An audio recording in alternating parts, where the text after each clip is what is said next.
Hai.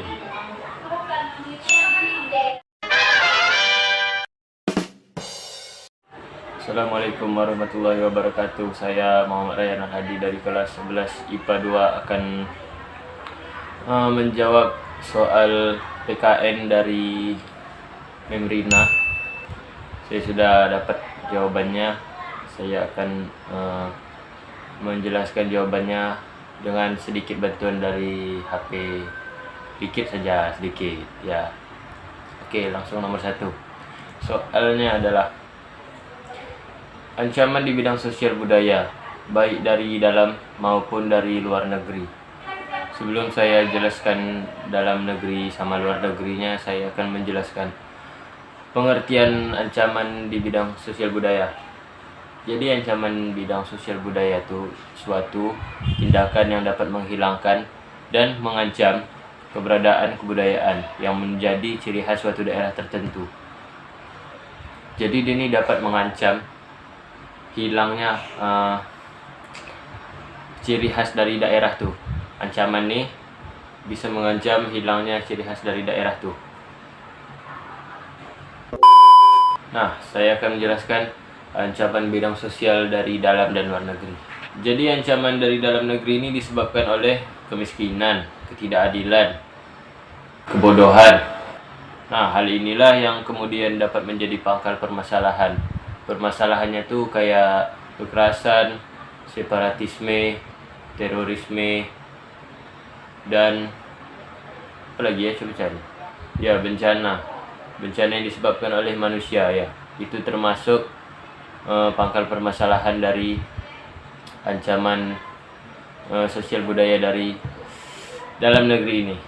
Nah, sedangkan ancaman sosial budaya dari luar negeri itu timbul sebagai akibat dari dampak negatif globalisasi. Dia contohnya seperti individualisme, gaya hidup konsumtif, sama hedonisme. Hedonisme itu dia memandang dia menganggap bahwa kebahagiaan hidup itu dipandang dari suatu pokoknya materi yang berlebihan. 2. Strategi mengatasi ancaman di bidang sosial budaya. Nah, strateginya adalah kita harus berpegang teguh kepada ideologi Pancasila, lalu membuat kebijakan wajib belajar 12 tahun, memperbanyak lapangan pekerjaan dan membina pengangguran agar dapat berkompetisi, lalu meningkatkan rasa cinta tanah air sudah pasti, lalu memberantas peredaran obat terlarang dan miras, memblokir situs-situs pornografi, menggunakan produk-produk dalam negeri atau produk Indonesia, melakukan pergelaran budaya di Indonesia, dan yang terakhir ini apa tadi? Oh iya, menyaring kebudayaan yang masuk ke Indonesia. Yang ketiga, ancaman di bidang pertahanan keamanan serta strategi mengatasinya. Ancaman di bidang pertahanan nasional dapat berupa agresi militer, pelanggaran kedaulatan wilayah, terorisme, pemberontakan bersenjata, dan spionase. Berikut beberapa contoh gangguan terhadap keamanan wilayah, yaitu 1. Perompakan, 2. Penyelundupan senjata, yang ketiga pencemaran dan pencurian kekayaan laut. Sedangkan beberapa contoh pemberontakan bersenjata yang mengancam NKRI diantaranya adalah pemberontakan Darul Islam atau Tentara Islam Indonesia. Yang kedua, Pemerintah Revolusioner Republik Indonesia atau PRRI. Yang ketiga, pemberontakan PKI Madiun. Oke, nomor 4. Cara mengatasinya dulu. Jadi strategi mengatasi ancaman di bidang pertahanan dan keamanan itu yang pertama, kita harus memperkuat pertahanan antar rakyat. Ya, kita harus memperkuat pertahanan antar rakyat. Lalu kita akan harus senantiasa hidup rukun. Harus. Yang ketiga, tidak memecah belah bangsa sendiri. Yang keempat, menjaga lingkungan daerah maupun nasional secara bersama-sama. 4. Ancaman di bidang politik dapat dilihat dari gerakan separatisme. Sebutkan sejumlah gerakan separatis yang pernah terjadi di Indonesia. Oke, sebutkan ya. Yang pertama itu ada PKI Madiun. Yang kedua itu ada pemberontakan Darul Islam atau Tentara Islam Indonesia. Yang ketiga ada PRRI tadi. PRRI itu tadi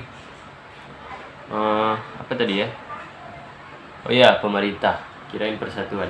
Pemerintah Revolusioner Republik Indonesia. Yang keempat ada Gerakan Aceh Merdeka, sama yang terakhir Organisasi Papua Merdeka atau OPM. 5. Ancaman di bidang ekonomi dapat dikelompokkan menjadi dua, yaitu internal dan eksternal. Coba jelaskan. Oke, yang pertama internal. Jadi internal ini masalah ekonomi yang terjadi di dalam negeri. Dia seperti sistem ekonomi yang tidak jelas, kondisi politik, dan hukum dalam negeri yang kurang bagus. Kurangnya ketersediaan infrastruktur dan peningkatan pengangguran. Lalu yang eksternal. Eksternal itu adalah ancaman yang mengancam perekonomian sebuah negara dari luar negeri. Di antaranya adalah sumber daya manusia yang kalah saing, lalu masalah ekonomi negara berpengaruh, dan ketidaksiapan menghadapi globalisasi. 6. Mengapa pengangguran menjadi ancaman di bidang ekonomi? Jelaskan. Pengangguran itu termasuk keancaman di bidang ekonomi itu sebab dengan adanya pengangguran otomatis akan meningkatkan kemiskinan.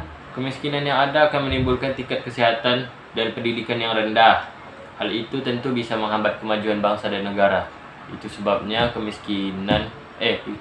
pengangguran sangat mengancam negara. Ya. Oke, sekian dari saya. Semoga jawaban saya benar semua. Wassalamualaikum warahmatullahi wabarakatuh.